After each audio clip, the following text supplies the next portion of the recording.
Den Iran huet auch hautnees Zieler an der Golfregion mat Raketen an Drohnen ugegraf. An den Vereinigten Arabischen Emirater an Saudi-Arabien goufen e puer Attacken aufgewirt. Einzelraketen sind aber auch angeschlossen.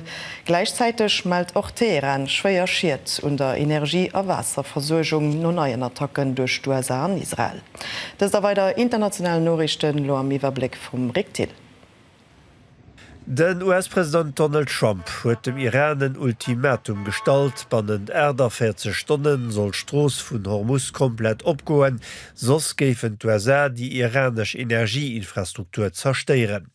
Teheran huet am Gegenzug weiter Attacken op US-Zieler an der Region annoncéiert. Gleichzeitig signalisiert den Iran Gesprächsbereitschaft, stellt aber Konditionen. Am Süde vun Israel goufe bei iranesche Raketenattacken méi wie 100 Mënsche blesséiert, dorenner och Kanner. Eng ganz rëtsch Wohngebaier goufen zersteiert. Israel wëll lo seg Luftverdegung iwwerpréwen, iwwerdeems huet Israel nis Zieler am Libanon ugegraf. An iwwer 1500 franzésche Stierder Gemengen goufen neii Bujameestre gewielt, Municipalen gëllen als wichtege Stimmungstest fir de Rassemblement National an die etetaléiert Parteiien mat Bleg op Präsidentschaftswahlen nächst Joer. Vill Mandater goufe schon am éischchte Wahlgang desidéiert, a grosse Stiert komet haut zwegem zweeten Tour.